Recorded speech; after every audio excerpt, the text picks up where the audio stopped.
Hello दोस्तों, कैसे हैं आप सब। दोस्तों, मैं एक सीरीज़ बनाने जा रहा हूं गुलिवर्स ट्रैवल्स पर लेक्चर्स की। उन लेक्चर्स में तमाम चीज़ों को मैं जो है वो कवर करूंगा, जिसमें राइटर, इसकी लाइफ, इसके वर्क्स, इसकी एज, इसके अलावा गुलिवर ट्रैवल्स की समरी, उसका क्रिटिकल एनालिसिस, उसके कैरेक्टर्स और उसके जो एग्जामिनेशन पॉइंट ऑफ व्यू से जो मेजर क्वेश्चंस होते हैं और उसके ऊपर जो क्रिटिसिज्म है, यानी हम थारोली गुलिवर्स ट्रैवल्स को जो है वो स्टडी करेंगे। Life and works of Swift. Jonathan Swift 30 नवंबर 1667 को डुबलिन में पैदा हुआ।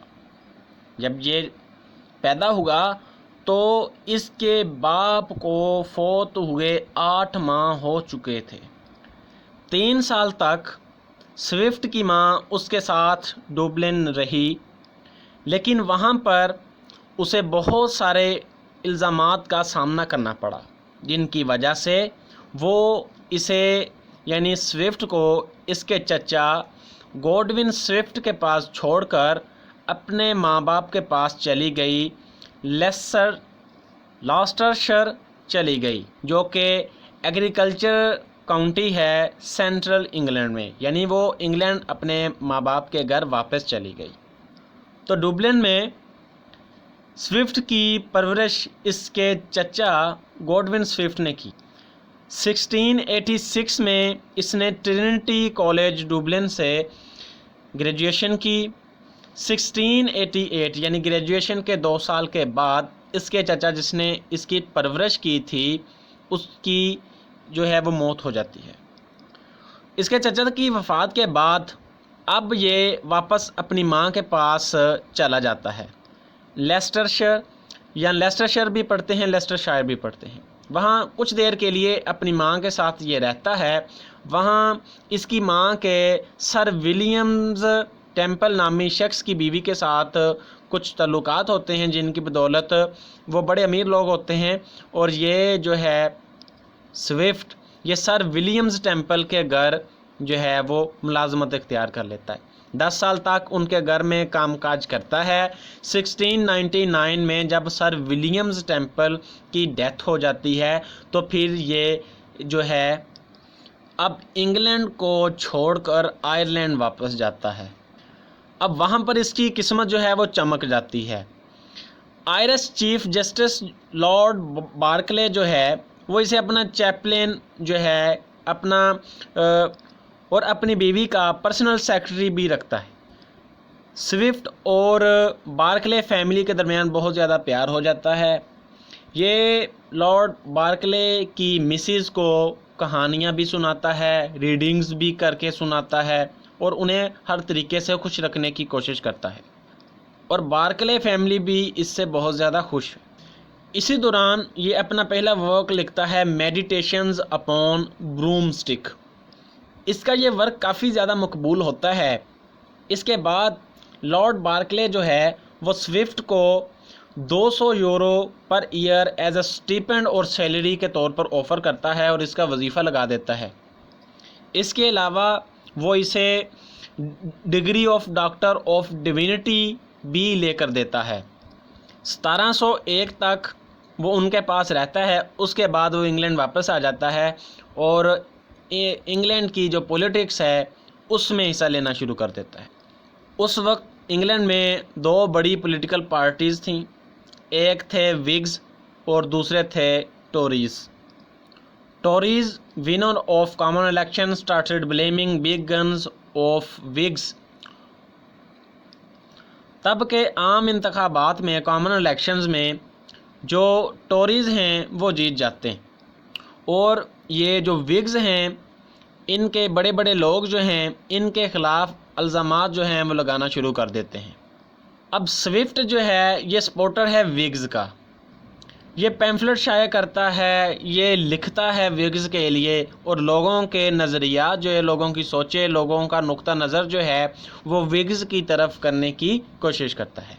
और इसी कोशिश में ये एक वर्क लिखता है, ऑन द डिसेशंस एट एथेंस, جس سے وگز کے اندر اس کی مقبولیت اور اس کے لیے ہمدردیاں کافی زیادہ بڑھ جاتی ہیں، اور اس کی اور دوسرے جرنلسٹ کی خدمات کی بدولت جو ٹوریز ہیں وہ آنے والے نئے انتخابات میں مائنورٹی میں چینج ہو جاتے ہیں، یعنی بالکل ہار جاتے ہیں، اور وگز جو ہے وہ رولنگ میں آ جاتی ہے۔ اس نے ساری زندگی میں 3 عورتوں کے ساتھ جو ہے وہ افیئرز کیے۔ اس کے 3 عورتوں کے ساتھ افیئرز جو ہیں مشہور ہیں۔ ایک ہے ایستھر جانسن، یہ ایک 15 سالہ خوبصورت نوجوان لڑکی ہوتی ہے جو مورلینڈ پارک میں، جہاں پر ٹیمپلز فیملی کے لیے یہ کام کر رہا ہوتا ہے، ان کے جو نیبر میں یہ لڑکی جو ہے اسے بہت زیادہ پسند آتی ہے اور اس سے پیار کرنے لگ جاتا ہے۔ جتنی دیر تک 10 سال تک وہاں رہتا ہے اس کے ساتھ پیار محبت چلتا رہتا ہے۔ اس سے پہلے جب یہ اسٹوڈنٹ لائف میں تھا تو ڈبلن میں ویرینا نامی ایک لڑکی جو ہے اس کی کلاس فیلو ہوتی ہے، اس کے ساتھ اس کی بڑی پیار محبت کی داستان ہے۔